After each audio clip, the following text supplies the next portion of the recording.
বাংলাদেশের সদ্য সাবেক প্রধানমন্ত্রী শেখ হাসিনাকে নিয়ে বাংলাদেশ বিমান বাহিনীর একটি উড়োজাহাজ ভারতের রাজধানী নয়াদিল্লির কাছে গাজিয়াবাদের হিন্দন বিমান ঘাঁটিতে অবতরণ করে ৫ আগস্ট। পরদিন ৬ আগস্ট ভারতের পররাষ্ট্রমন্ত্রী এস জয়শঙ্কর দেশটির পার্লামেন্টে জানান, ভারত সরকারের কাছে শেখ হাসিনা সাময়িকভাবে সে দেশে আসার অনুমোদন চেয়েছিলেন। তা মঞ্জুর হওয়ার পরই তিনি ভারতের মাটিতে পা রেখেছেন। সেই থেকে শেখ হাসিনা এখন পর্যন্ত ভারতেই রয়েছেন।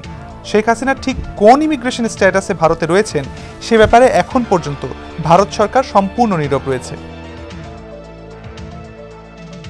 অর্থাৎ শেখ হাসিনা কোনো বিশেষ ভিসায় ভারতে অবস্থান করছে নাকি তাকে রাজনৈতিক আশ্রয় দেওয়া হয়েছে এ ব্যাপারে আনুষ্ঠানিকভাবে ভারত সরকার এখন পর্যন্ত একটি শব্দও খরচ করেনি। দিল্লি সরকারের শীর্ষ পর্যায়ে একাধিক কর্মকর্তার সঙ্গে কথা বলে বিবিসি বাংলা এই প্রশ্নের জবাব পেয়েছে। তা এরকম, বাংলাদেশের প্রধানমন্ত্রী হিসেবে শেখ হাসিনার যে ডিপ্লোম্যাটিক বা অফিসিয়াল পাসপোর্ট ছিল তা এখনো বৈধ। সেই পাসপোর্টের সুবাদে তিনি অন্তত ১.৫ মাস কোনো ভিসা ছাড়াই অনায়াসে ভারতে অবস্থান করতে পারেন।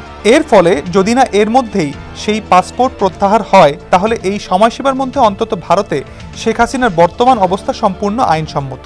ভারতের এক্ষেত্রে আলাদা করে কোনো ব্যবস্থা নেওয়ার প্রয়োজন নেই। ভারতীয় কর্মকর্তারা বলছেন, শেখ রেহানার ক্ষেত্রে অবশ্য এই জটিলতা নেই, কারণ তিনি যুক্তরাজ্যের পাসপোর্টধারী। এর ফলে তিনি ভিসা অন অ্যারাইভালে কার্যত যতদিন খুশি ভারতে থাকতে পারেন। রণধীর জেসওয়ালের কাছে যখন জানতে চাওয়া হয় তখন তিনি বলেন, আমরা গত সপ্তাহেও বিষয়টি ব্যাখ্যা করেছিলাম যে সাবেক প্রধানমন্ত্রীর ভারতে আসার বিষয়টি অনুমোদন করা হয়েছিল খুব স্বল্প সময়ের নোটিশে। এই পরিস্থিতি এখনও ক্রমাগত পাল্টাচ্ছে। এই মুহূর্তে তার পরিকল্পনা নিয়ে আমাদের নতুন করে কিছু জানানোর নেই। ১৬ আগস্ট মুখপাত্রের এই বক্তব্য ছিল ঠিক এর ১০ দিন আগে ৬ আগস্ট ভারতের পার্লামেন্টে করা দেশটির পররাষ্ট্রমন্ত্রী এস জয়শঙ্করের বক্তব্যের হুবহু প্রতিধ্বনি।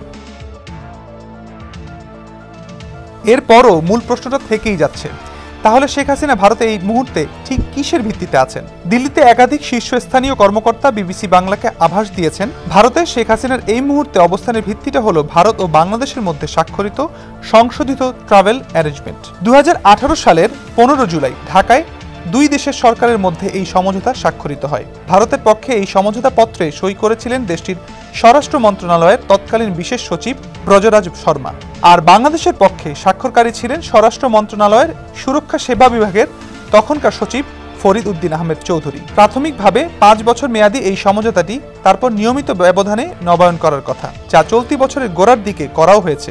সমঝোতা পত্রের এক ধারাতে পরিষ্কার উল্লেখ আছে, উভয় দেশের ডিপ্লোম্যাটিক ও অফিসিয়াল পাসপোর্টধারীদের ৪৫ দিনের মেয়াদে ভিসা ছাড়াই বসবাসের জন্য থাকতে দিতে দুই দেশ পারস্পরিকভাবে রাজি হয়েছে। অর্থাৎ এই সমঝোতা অনুযায়ী বাংলাদেশের ডিপ্লোম্যাটিক বা অফিসিয়াল পাসপোর্টধারী ব্যক্তিরা ভারতে ভিসা ছাড়াই ৪৫ দিন থাকতে পারবেন। অন্যদিকে ভারতের এই বিশেষ ধরনের পাসপোর্টধারী ব্যক্তিরা বাংলাদেশেও ঠিক একই সুবিধা পাবেন। রাষ্ট্র বা সরকারের যে পদাধিকারী ব্যক্তিদের কূটনৈতিক বা সরকারি কোনো প্রয়োজনে বিদেশ সফর করতে হয় তাদেরই এই ডিপ্লোম্যাটিক বা অফিসিয়াল বা সার্ভিস পাসপোর্ট ইস্যু করা হয়ে থাকে।